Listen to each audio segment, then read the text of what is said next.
Oi, pessoal! Estamos em mais um A Belém dos Nossos Sonhos, que é um projeto para dar voz para as pessoas que já fazem e já criam uma Belém mais humana, uma Belém mais saudável, com mais qualidade de vida. Hoje eu tenho o privilégio de receber um amigo, ele que é uma pessoa muito eclética, é poeta, ele biólogo de formação, conheci atleta, hoje é um esportista, mas também ele hoje trabalha como médico do Clube do Remo, já foi médico do Paysandu também, para quem não fica com ciúme, é médico da Confederação Brasileira de Atletismo. Brunão, seja bem-vindo, eu esqueci alguma coisa? A lista é grande. Não, tem uma lista, mas a priori é isso mesmo.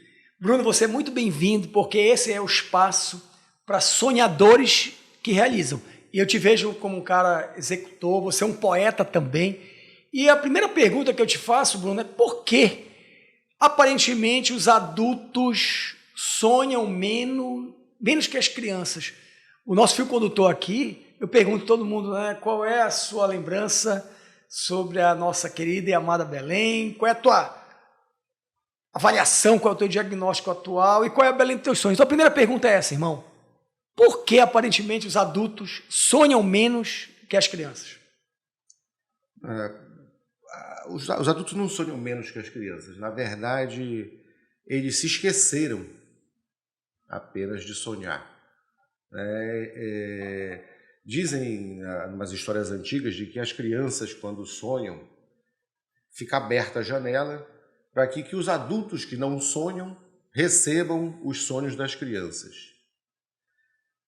A Belém de sonhar, eu acho que é pouco.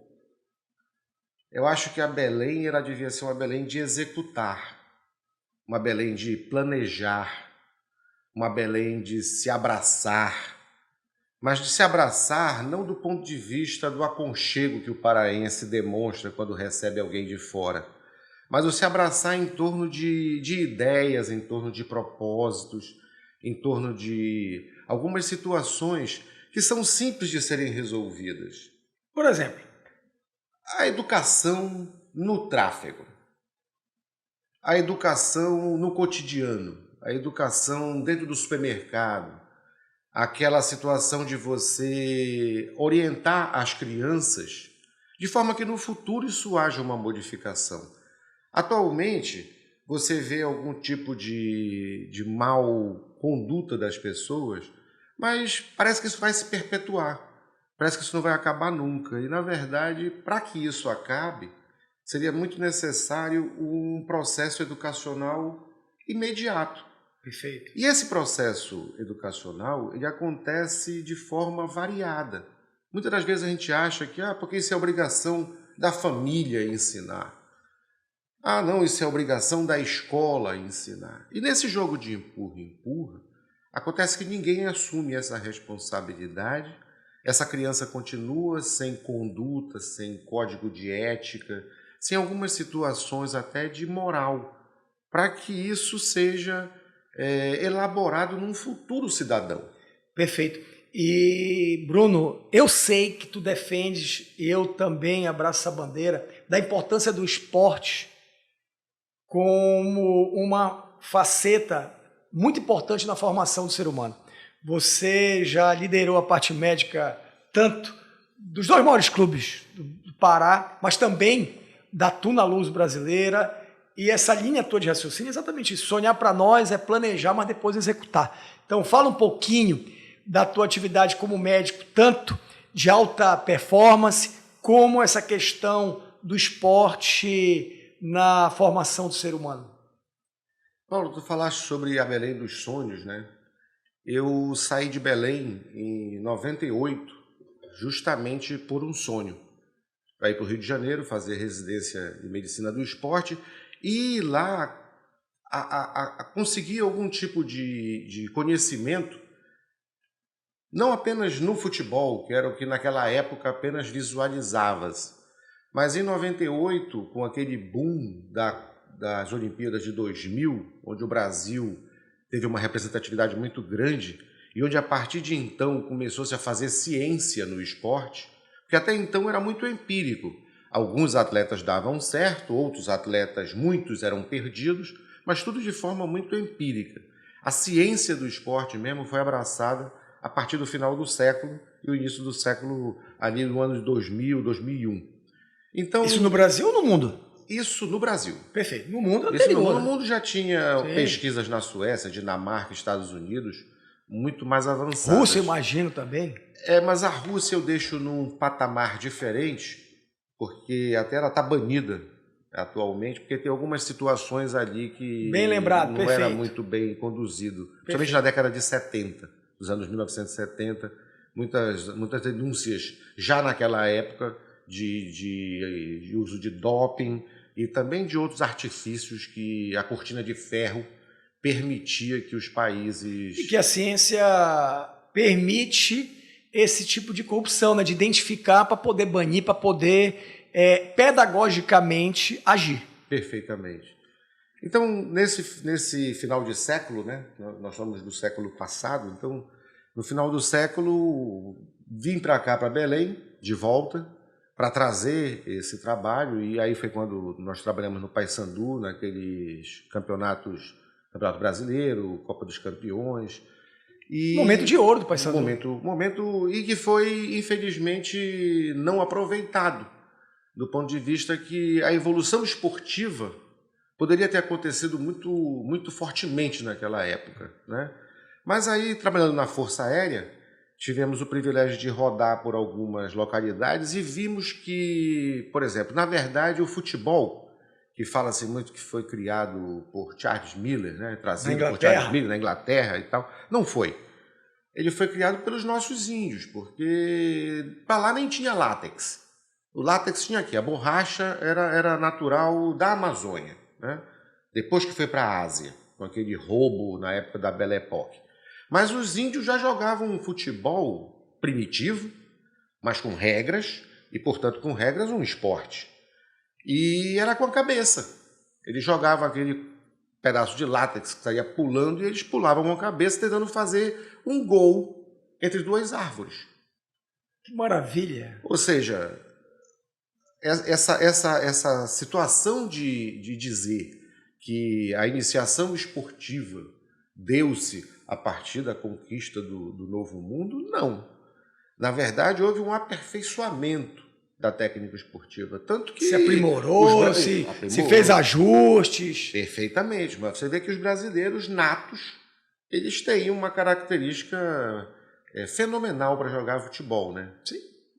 Acho que tirando nós dois. Mas... Fala por ti. De tese, as pessoas participam muito ativamente na área esportiva no Brasil. Só que isso não é estimulado. Se você for estimular uma criança desde a pré-escola, e veja bem, quando eu falo pré-escola, 4, 5 anos de idade, você já pode estar nessa fase ensinando a criança a correr.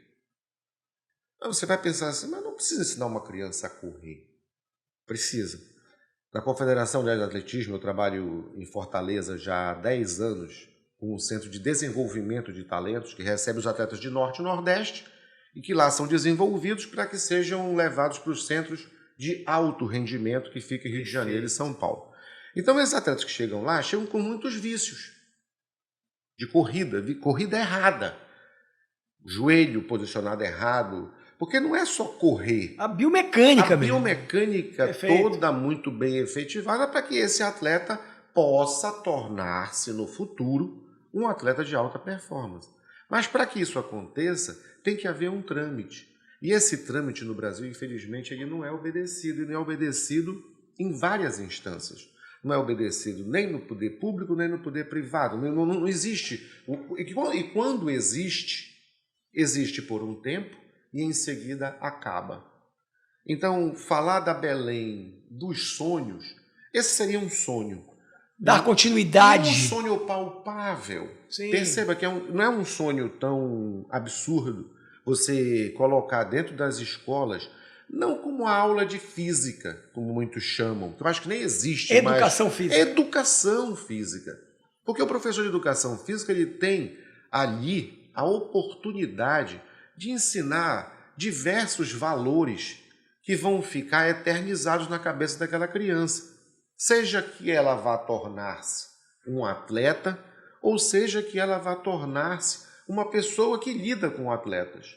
Ou mesmo que ela vá simplesmente fazer o papel dela de cidadania e crescer. Bruno, eu tenho lido alguns livros de saúde mental, por conta até dos meus pais, né, que são muito longevos, ainda bem, 86, 81 anos.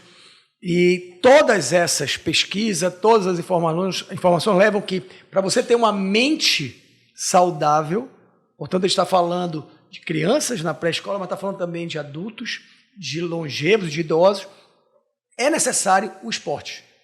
Então, na estratégia de qualidade de vida para todo ser humano, o esporte, a atividade física, ela é central, não é isso, Bruno? Central e primordial. Quando você fala em atividade física, exercício, esporte, às vezes as pessoas confundem-se. Então, eu vou deixar aqui só uma explicação breve para que fique um pouco mais claro. Fique à vontade. Atividade física é toda atividade que você faz de movimentação. Uma caminhada até a esquina, ao invés de pegar o elevador, subir pela escada, varrer a sua casa. Isso aí são atividades que você faz no dia a dia que você consome uma determinada energia. O exercício ele já necessita de alguns fatores, ele necessita de intensidade, necessita de duração e necessita de frequência. Perfeito. 3 vezes na semana, 40 minutos, numa intensidade moderada. Perfeito. E aí a intensidade você baseia pela frequência cardíaca, faz o exame lá como profissional e elabora o seu trabalho. E o esporte, que tem regras, são 6 contra 6, pode fazer 2 substituições, são 5 contra 5, pode fazer sem número de substituições, enfim, tem cartão, não tem cartão, são regrados. Perfeito. As pessoas hoje em dia partiram de um princípio e que nós, agentes de saúde, até equivocadamente colocamos, você tem que fazer exercício, vá praticar esporte. Como assim? Você tem que fazer exercício, vá praticar esporte. Eu acabei de dizer que são 2 coisas diferentes. Então, como é que você passa uma orientação para uma pessoa sedentária para fazer uma atividade a qual ela não está preparada e a qual, evidentemente, ela vai machucar-se? E aí, ela machucando-se, acabou o exercício, acabou o esporte, acabou a atividade, acabou-se tudo. Então, em princípio, você tem que elaborar programas onde as pessoas entendam. E quando eu digo as pessoas, leia-se. O ser humano em geral. Não é pontual isso. Isso acontece em todas as classes, isso acontece em todos os... Educação básica. Básica para todos. Perfeito. Isso aí é possível de ser dado. Como que é possível ser dado? Voltamos de novo para a escola. Perfeito. Isso pode partir de lá. Eu me lembro que... 96, 95, nós criamos uma cartilha onde era toda preto e branco, onde tinha um personagem chamado Mano, bem a propósito da região norte. Acadêmico ainda. Acadêmico de medicina. Perfeito. Mesmo. E essa cartilha, ela tinha sobre vacinação, tinha sobre amamentação, tinha sobre cuidados de doenças sexuais transmissíveis, alguns cuidados básicos, e dentro dos quadrinhos tinha o desenhinho, que era para a criança levar para casa e pintar. Sim. Com seu lápis de cor, mas tinham também os balões, onde nesses balões, nas falas dos personagens, havia uma comunicação de forma muito simples, muito direta, acessível, para que aquela criança assimilasse aquele conhecimento e levasse aquilo para casa. Bruno, falaste que nós produzimos. Quem produziu? Foi a tua faculdade de medicina? Foi algum convênio com alguma secretaria? Em últimas palavras, onde está essa cartilha? Ela continua sendo usada? Está em casa. Eu ainda tenho lá as bonecas, né, que nós fizemos, mas os municípios não deram continuidade. Perfeito. E não dão continuidade porque a impressão que eu tenho é de que eu não sou o pai da criança e, portanto, eu não vou criá-la. Entendi, eu não vou incentivar, eu não vou dar luz, eu não vou jogar luz. Outra coisa que tu falaste, deste como exemplo positivo, foi a Suécia. Uma curiosidade, Bruno. Os países escandinavos têm a escola como referência, esse primeiro local para poder ofertar esse tipo de educação integral, onde o esporte é um dos primórdios das informações a ser, e das atitudes também a serem desenvolvidas? Tem, porque, na verdade, esses países, e não é só a Escandinávia, né? Aí nós vamos para o Japão, nós vamos para os Estados Unidos, Canadá, isso aí tem muitos países que realmente fazem um trabalho sério nisso. Mas no Brasil, em geral, e isso é muito mais levado em consideração pelo ponto de vista de você ter resultado. Então, o que acontece? Agora, no último mês, finalizou-se o campeonato Pan-Americano. Sim, os paradesportos. Um dos grandes destaques brasileiros é a natação, o nosso esporte. E o Brasil, campeoníssimo, né? Foi campeão, deixando os Estados Unidos, Canadá para baixo. Isso para nós parece que é o fruto de um trabalho, e olha só, estamos colhendo resultado, agora está dando certo. E não é por aí que a gente mede se está dando certo ou não está dando certo. Foi feita uma pesquisa pelo Instituto de Inteligência Esportiva da Universidade do Paraná, Federal do Paraná, e constatou-se que 78% dos municípios brasileiros, e Belém, infelizmente, inclui-se nessa relação, não tem centros de adaptação, centros de iniciação e centros de desenvolvimento esportivos para atletas, no paradesporto. Perfeito. Então, no final das contas, esse resultado está associado a centros de excelência. A centros de excelência que estão em determinados locais que não divulga, do ponto de vista científico, os seus conhecimentos para os outros municípios, que não leva o nosso povo tão carente. Eu me lembro em Juruti, trabalhando pela Alcoa, 2007, nós levamos eu era médico da Federação Paraense de Futebol na época, e nós conseguimos com o presidente, o Coronel Nunes, redes para colocar nas traves, Sim. Inúmeras bolas, cones, bambolê, para incentivar a para prática, poder fazer os exercícios. E, no entanto, foi tudo sumido no meio do caminho, e as pessoas pegavam como se fossem donas e montavam escolinhas e usando um material para um destino completamente equivocado. Isso aí aconteceu em Anajás, na época que trabalhei lá também. Perfeito. Levamos também um projeto de caminhada com idosos, com doação de tênis. A farmácia artesanal fez uma doação enorme de tênis e tudo é impedido de continuar porque a visão que tem-se, isso é muito notório para mim, isso é muito triste também para mim, não fui eu que criei, então eu não vou alimentar isso daí. Entendi, Bruno. Nós não temos uma visão consolidada de futuro que deveria ser criada pelo Estado brasileiro, não pelo governo, seja de um prefeito, de um governador, de um presidente. Então, é isso, né? A Belém dos nossos sonhos, ela precisa estar materializada num compromisso público coletivo que, independente do executivo, do legislativo, do judiciário, do momento, se execute esse plano que depois, claro, vai se adaptando, vai ser feito os ajustes. Isso. Então, primeiro é isso, né? Nós precisamos sonhar, só que nós precisamos pactuar esses sonhos de futuro, né? Entre nós. Entre nós. E nessa linha, tem algum estado que tu reconheças que a gente deveria olhar aqui no Brasil como um bom exemplo para que nós possamos nos inspirar?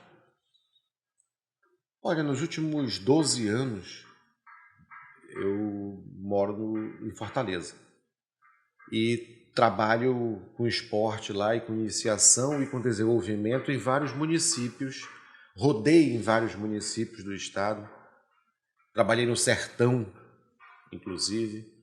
Minha esposa dizia, vai trabalhar no sertão? Eu falei, trabalhei na floresta, vamos agora conhecer o sertão. Tanto que lá Maravilha. Existe até uma equipe de futebol de portadores de nanismo, chamada Gigantes do Cangaço, que é uma filial da nossa matriz, Gigantes do Norte, que foi criado num projeto que nós escrevemos de redemocratização do esporte, que maravilha, de inclusão social. Na época eu trabalhava na Tuna e o Capacidade foi o nosso vetor. Ele fez a chamada num dos programas de televisão aí e no dia seguinte nós já tínhamos 8 anões. E a partir do momento que nós tivemos 8 anões, o Lucena era o folclórico Lucena, né?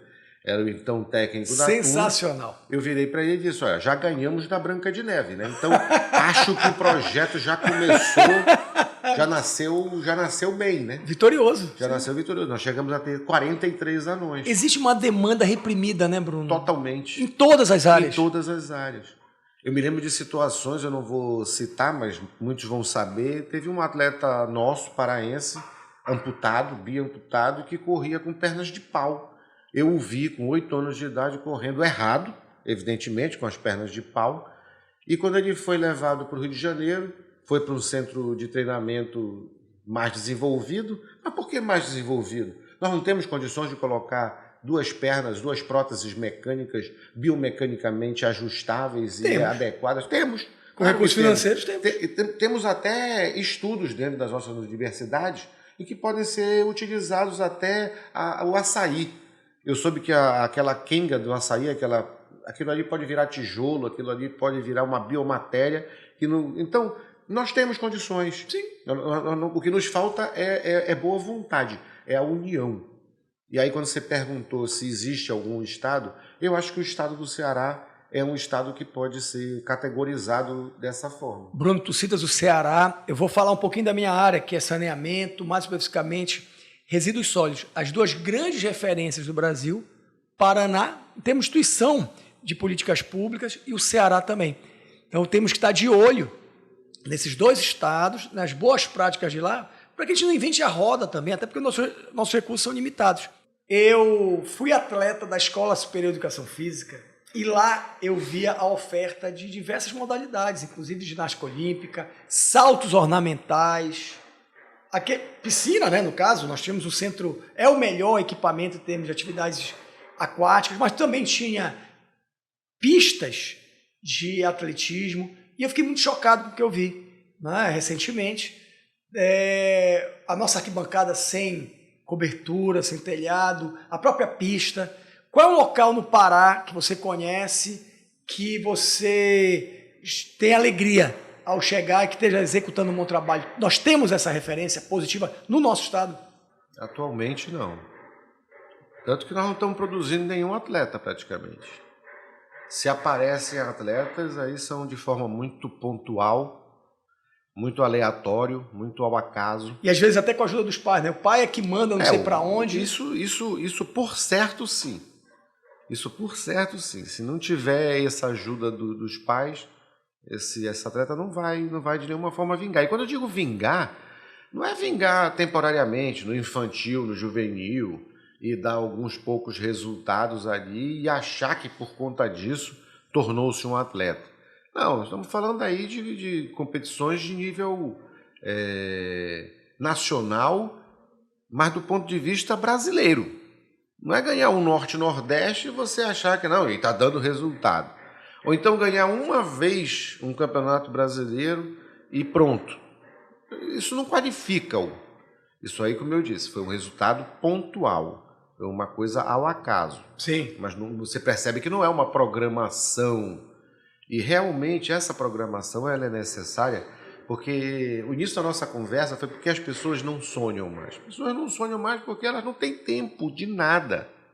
Todo mundo quer hoje tudo para ontem. Você chega numa padaria, você pede um pão de milho. Se não tiver o pão de milho, a pessoa entra numa crise de ansiedade porque ela quer o pão de milho. E, na verdade, um pão de milho no passado, para ele ser comido por você, primeiro você tinha que plantar o milho, debulhar o milho, demandava muito tempo, às vezes uma semana. Então você tinha essa paciência toda de esperar. Você ia fazer uma ligação, e eu não estou falando disso muito tempo atrás, não. Às vezes as pessoas pensam, porque isso é nostalgia, é romantização. Não, não é romantização. Isso foi há 20 anos. Isso foi há 20 anos. Sim, é Você fazer uma ligação telefônica, você tinha que esperar linha, às vezes, para poder completar a ligação. Tinha que esperar um tempo, às vezes falar com o telefonista para poder completar uma ligação. Hoje em dia você pega o telefone, se o telefone não abrir de imediato, você já começa numa ansiedade. Então, tudo é muito rápido. Eu chamo isso de a corrida ao sinal vermelho. As pessoas, você pode ver no sinal vermelho, quando ele abre, já tem gente buzinando atrás de ti. Perfeito, verdade. E saem todos correndo. E em seguida tem outro sinal vermelho. E eles correm para parar ali. Ou seja, qual é o sentido disso? Dessa pressa toda. Perfeito. E esse convite que nós fizemos, esse projeto, tu falaste do Sony, é exatamente nós discutirmos utopias, discutirmos o que, e aí tu já estás fazendo brilhantemente o diagnóstico. Bruno, o que fazer para corrigir? Tu já comentaste que nós precisamos melhorar a qualidade do nosso ensino, não só em relação à questão de conteúdo, mas principalmente ao que se oferece. E o esporte, né? Mas também, a partir dessa tua fala, questões de reflexão a partir do nosso modo de vida, né? Então, outras, você falou de poesia, né? Você é um poeta, mas também a questão, já que se começa a discutir filosofia, a questão de... tem autores que não gostam do termo inteligência emocional. Então, bora falar um pouquinho disso, Bruno. Na Belém dos nossos sonhos, como tornar as pessoas mais saudáveis do ponto de vista emocional? A OMS já disse que a pandemia do século XXI vai ser ansiedade, vai ser essa linha da saúde psíquica. Então, fala um pouquinho para nós sobre a relação entre esporte, qualidade de vida e por que nós estamos tão ansiosos nesse momento de efemeridade, nesse momento de tanta pressa por sinal vermelho. Porque nós somos efêmeros. O termo que você usou aí, ele simplifica tudo. E nós somos efêmeros. Nós somos fortuitos, nós somos pessoas que, e quando eu digo, volto a dizer, quando eu falo pessoas, eu digo ser humano.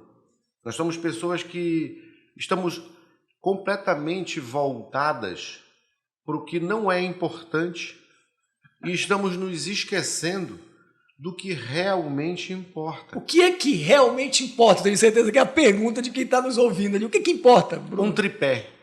Se você pensar em colocar uma máquina de fotografia, uma máquina de filmagem, você vai ter um tripé, sempre.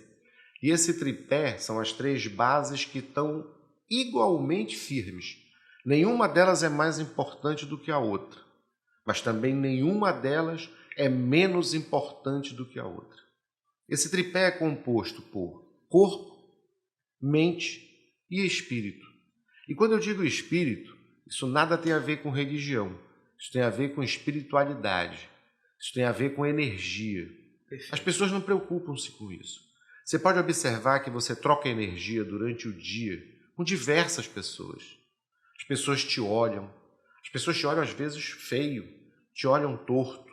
Você tem a certeza que a sua energia está sendo abalada naquele momento. Bruno está me falando de energia, às vezes você pensa numa situação e aquilo te tira energia, te tira apetite, né? Te suga. É? Se você observar no final do dia, muitas das vezes você não está cansado, você está sugado. E você está sugado por demandas que muitas vezes não são suas. Perfeito. E outras que você criou para você próprio. Então vamos lá, nós temos esse tripé. Para mim, que sou leigo, o corpo se cuida através de atividade física, alimentação, sono adequado. Sono, perfeito. E a mente e o corpo, a mente e o espírito, como é que a gente cuida dessas outras 2 dimensões, desses outros 2 pilares desse tripé? Olha, tem um dizer que é muito interessante, que versa sobre o seguinte: qualquer pessoa vista de perto é louca. Ele parece rude, mas não é rude. Ele é factual. Isso realmente as pessoas Papai Noel, agora no final do ano, devia dar de presente para todo mundo um terapeuta. Um terapeuta mental, um psicólogo, um psiquiatra, um psicanalista. Porque nós somos demandados. Alguém com quem aquela pessoa possa conversar. Eu fico muito triste às vezes quando eu vejo algumas pessoas dizendo: eu vou para a academia, essa é a minha terapia. Eu fiz a minha natação, essa é a minha terapia. Não, não é. Aquilo ali é a sua atividade física. Perfeito. E Bruno, isso nem é novidade. Os gregos já falavam mens sano, incorpore sano. Então, mente e corpo, né? Mente e corpo. Mas só que os gregos não falavam, mas praticavam a sua espiritualidade. E volto, espiritualidade não é religião. Não é você ir para culto ou para igreja, não é nada disso. Ele transita em torno do que você tem no seu cotidiano. Porque nós falamos no início da nossa conversa sobre conexão, sobre a importância das pessoas se conectarem. Religião vem de religare, religar a nossa essência, religar o nosso DNA, religar o quê? Como é que eu me conecto à vida? Isso. Perfeito. Nós não estamos conectados mais. Se você observar e não observa, quando éramos crianças, nós brincávamos com as nuvens, né? Aquela ali tem formato de um cachorro, um poodle. Aquela ali é um sorvete. Hoje em dia você sequer olha para o céu. Se passarinho estiver cantando, você não escuta. Se você não percebe nada. Eu sempre gosto de fazer uma analogia com os meus pacientes, de você colocar 3 pessoas em 3 cadeiras. Você coloca ali um cego, você coloca ali um surdo-mudo e você coloca ali um cadeirante.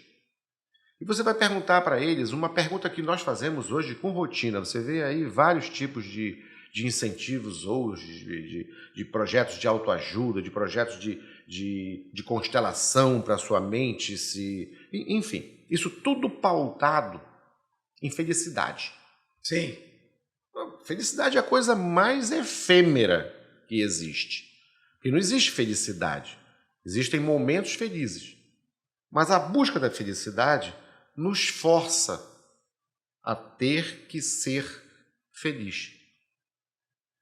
E caso eu não esteja feliz naquele momento, eu vou estar angustiado, ansioso, dizendo que está com depressão. Até porque eu vou abrir as redes sociais e vou ver que tem muita gente feliz, pelo menos na telinha. E muitas das vezes você nem precisa abrir a rede social. Só o fato que a fofoca é igual a fofoca das esquinas de antigamente. As coisas vão fluindo e vão chegar no seu ouvido de alguma forma. Você tem que filtrá-las. Você não precisa acreditar em tudo que lê, você não precisa acreditar em tudo que ouve. Então, colocando aquelas 3 pessoas ali, se você perguntar para um cego o que é a felicidade, eu queria muito ver o rosto da minha mulher, eu queria ver muito o rosto do meu pai, eu queria ver o nascer do sol, eu queria ver o pôr do sol. Você vê isso todo dia, mas você não percebe o quanto você é feliz. Aí você pergunta para o surdo, mudo, o que você queria de felicidade? Felicidade é eu poder falar, eu poder dizer o que eu penso, recitar um poema para minha esposa, para o meu marido. Eu queria escutar o bater das ondas na areia. Eu queria escutar o farfalhar das árvores. Você escuta isso todos os dias, mas você não percebe. Perguntar para o cadeirante o que ele queria, ele vai falar a coisa mais...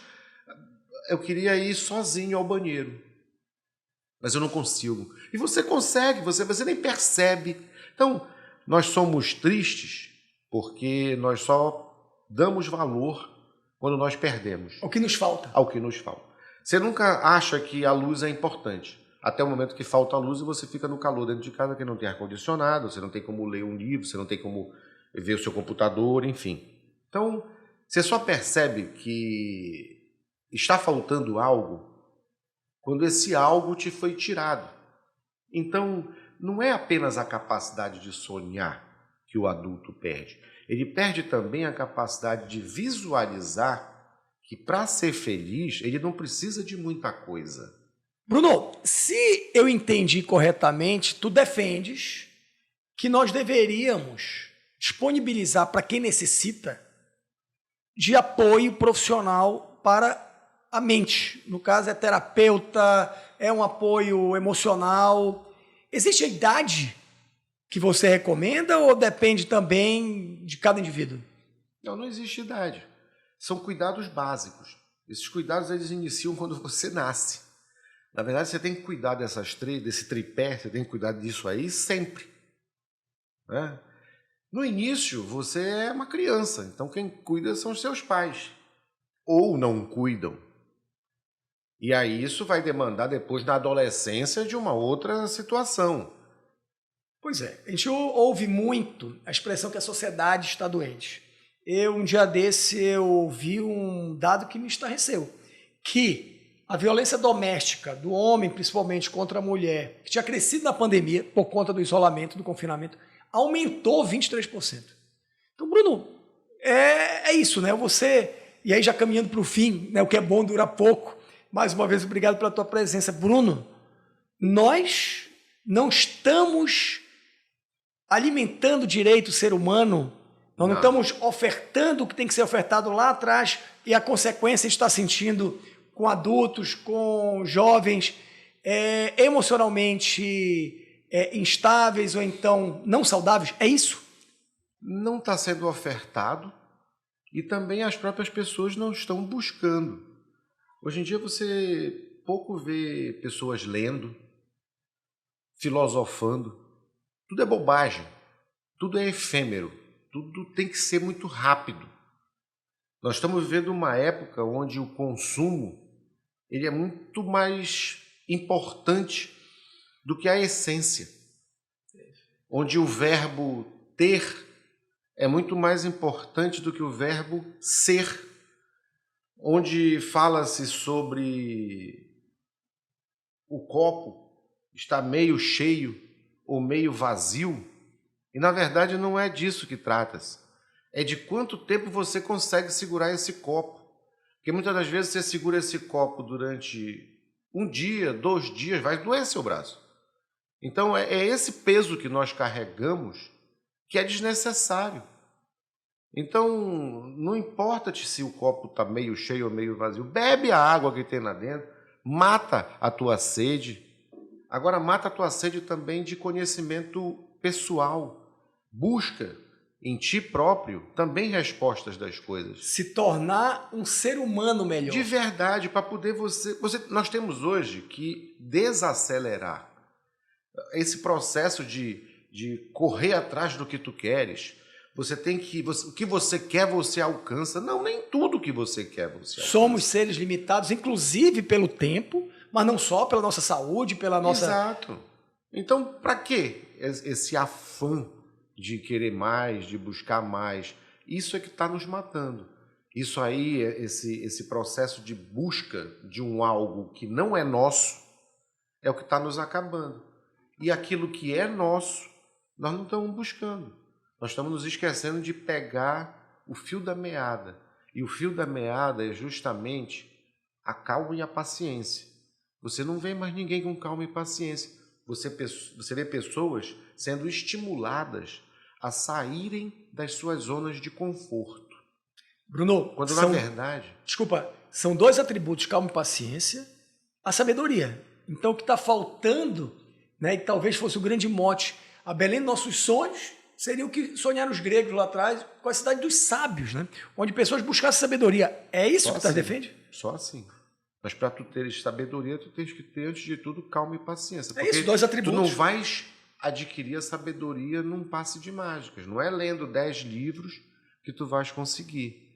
Então, tu tens que pensar em que a tua zona de conforto ela não tem que ser modificada. Ela não tem que ser trocada. Tu não tens que sair dela. Tu tens que ampliar ela. E a partir do momento que tu ampliares a tua zona de conforto, aí tu vai te acalmar mais. E com essa calma, a tua paciência vai te levar a um processo de sabedoria. Bruno, eu gostei, porque a pessoa, né, que está nos ouvindo, ela talvez seja bombardeada todo dia e seja convidada a sair da zona de conforto e estabelecer uma meta. E é muito comum isso, né? A pessoa no final do ano, olha, vamos checar se nós batemos as metas. Ah, batemos as metas, parabéns, vamos né, para o nosso... Premiar. Vamos premiar e agora? Não, 2024 vamos dobrar a meta. Bom. E aí imagina... Isso não para nunca. Não para nunca. Não para nunca, porque quando você... Eu me lembro quando eu andava de ônibus, indo para a faculdade lá para o UFPA, pegava aqueles ônibus horrorosos, que ainda são horrorosos. É isso. Que é isso que me salta aos olhos. Que o pessoal diz, mas os ônibus para ir para lá, para a Federal, eles sempre foram horrorosos. Tinha até buraco no meio, dentro do ônibus tinha um buraco. Eu lembro porque eu Também utilizava. frequentava. Sim. Também frequentava. Então, eu me lembro que eu dentro do ônibus, eu nunca gostei de moto. Mas eu pensava assim, poxa, um dia eu quero ter um carro, só vou precisar de um carro para me levar e eu via colegas também no mesmo pensamento, eu só queria uma motinho para poder ir para a faculdade e tal. Aí ele conseguiu a motinho. Quando ele conseguiu a motinho, ele já queria uma motona. Quando ele conseguiu a motona, ele já queria um carro. 2 portas. Não, agora eu quero 4 portas. Não, agora não serve mais carro, tem que ser SUV. Ah, mas está todo mundo comprando o carro X. Eu quero o carro X também. Ou seja, não são demandas suas. E você está assumindo como se fossem demandas suas e a partir dali você está se desgastando, porque você tem que redobrar as metas para poder pagar aquilo que você está comprando e que você não quer de verdade. Você está só comprando porque todo mundo está comprando também. Sim. E que você tem que manter aquela... Não tem que manter nada. Perfeito, eu concordo plenamente, Bruno, mas o país que nós vivemos é um dos mais desiguais do mundo. Minha última pergunta, ela está associada ao seguinte: sabedoria é saber fazer boas escolhas, também. E sabore, né? Vem de sabore é o que tem. Eu concordo plenamente. E para outra margem, que no Brasil é quase 80% das pessoas que não tem como consumir, que não tem acesso, por exemplo, ao que é básico, seja educação de qualidade, seja saneamento.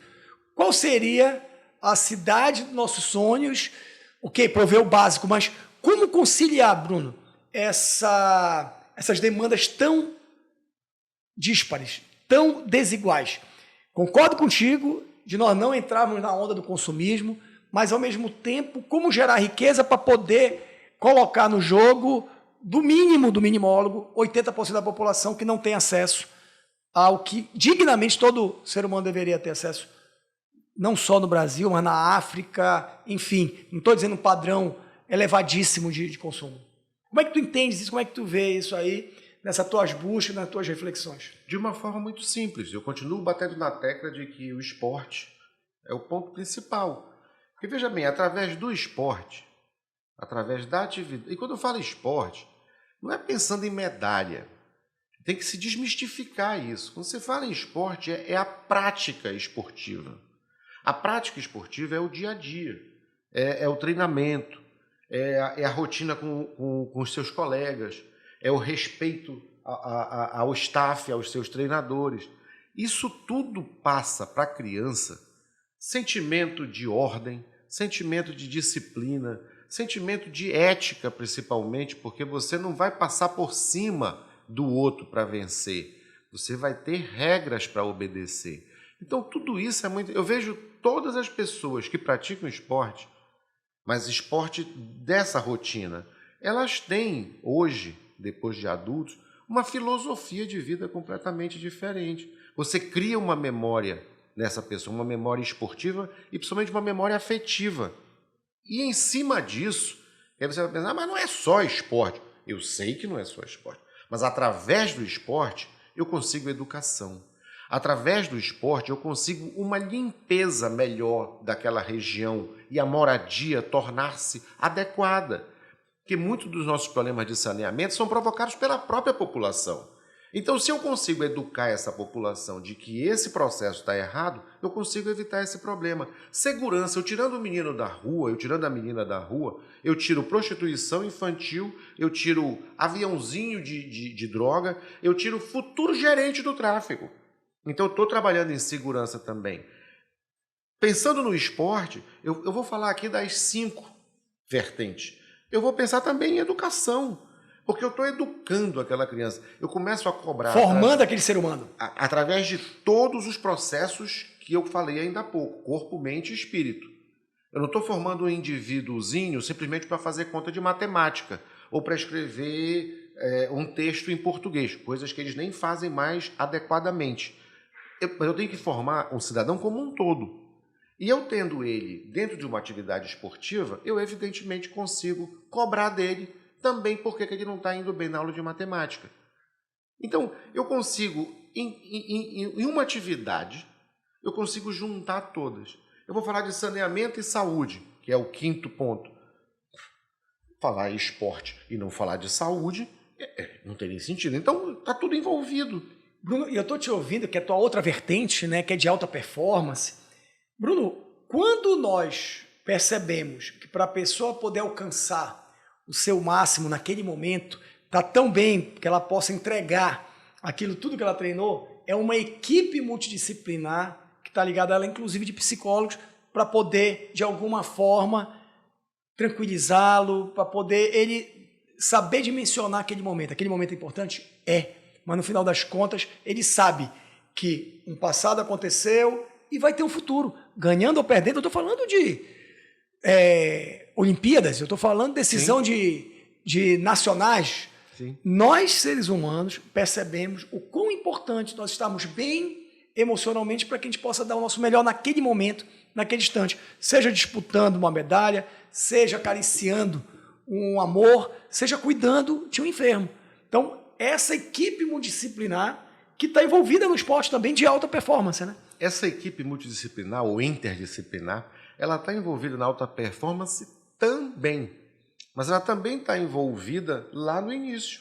Exatamente. Ela também está envolvida naquele processo de cidadania. Porque quando eu estou fazendo aquele processo de cidadania todo vinculado à escola, especificamente, eu tenho ali o posto de saúde daquela comunidade. E eu já trabalhei em medicina comunitária e medicina da família durante muito tempo. Você tem como vincular. Eu mesmo ia na escola, falava com o diretor e conversava com os alunos. E formarmos alunos ali para poder, no futuro, eles próprios eram os nossos agentes de saúde mirim. E nós pegávamos os alunos, os bons e os problemáticos. E conseguimos reverter, e aí vem um lado social que o esporte novamente te dá, porque esses alunos, eles ministravam atividade física para os idosos do programa de hipertensão e diabetes do posto de saúde, onde eles moravam na comunidade. Isso aí gerava um congraçamento entre idosos e crianças, o que gerou também alguns livretos, porque os idosos sabiam as histórias da comunidade, mas não sabiam escrevê-las. E as crianças sabiam escrever, mas não sabiam as histórias. Então, quando você faz esse casamento, você cria um livro de memórias, onde aquele idoso que estava esquecido, que não conversava mais com ninguém, que não dizia mais nada, que ninguém quer me ouvir, que ninguém quer saber o que eu penso, ele teve a oportunidade dele de conversar. Bruno, eu quero te agradecer muito por essa aula, por esse bate-papo maravilhoso, falar-te em livro. Nós estamos construindo um livro vivo, porque ele vai continuar independente da impressão do mesmo. E pelo que eu entendi, a tua Belém dos sonhos, a tua cidade, o teu mundo dos sonhos é um local onde cada um tem a oportunidade de desenvolver os atributos do ser humano, se tornar um cidadão integral, completo, onde ele possa usufruir dessa dádiva que é estar vivo. É por aí, irmão? Isso, integral, como um ser humano que realmente é o que ele é. Então, o sonhar com isso é filosofar sobre isso. E filosofar sobre isso é você ter também atitudes sobre isso. E aí você tem que mudar os seus comportamentos. Isso aí é o primeiro passo. Enquanto não houver essa mudança de comportamento individual e também da pequena coletividade, porque nós fazemos parte de pequenas coletividades. A coletividade do condomínio onde você mora, a coletividade da escola que seu filho estuda, enfim. Essas mudanças nessas pequenas coletividades, o respeito ao outro que vai passar, isso é o fundamental. Depois disso, depois que nós conseguirmos olhar um para o outro e nos identificarmos como cidadãos paraenses, como realmente os provincianos do Grão-Pará, aí nós vamos conseguir um pensamento diferente nos outros pontos. Perfeito. Bruno, mais uma vez, muito obrigado. Também agradecemos a vocês. Se inscreva aí no nosso canal. Comente o que é que você achou dessa nossa conversa. Vamos colocar depois os contatos das redes sociais. Nem sei se você tem rede social, Bruno. Temos uma rede social que é vinculada com a floresta. Qual é? Que é o Médico da Floresta. Que maravilha. Então, justamente devido ao trabalho que nós tentamos desenvolver, tanto do ponto de vista mental quanto do ponto de vista físico, mas levando em consideração a filosofia da floresta, que é paciência e calma. Você não vai ver os nossos ribeirinhos jamais correndo para querer fazer as coisas. Eles fazem de uma forma tranquila e da feita que eles conseguem fazer, eles vão descansar. Que maravilha, Bruno. Obrigado mais uma vez. E um dos nossos objetivos é apresentar, é dar voz a pessoas como o Bruno, que concebem, que sonham, mas também que realizam. Vamos junto!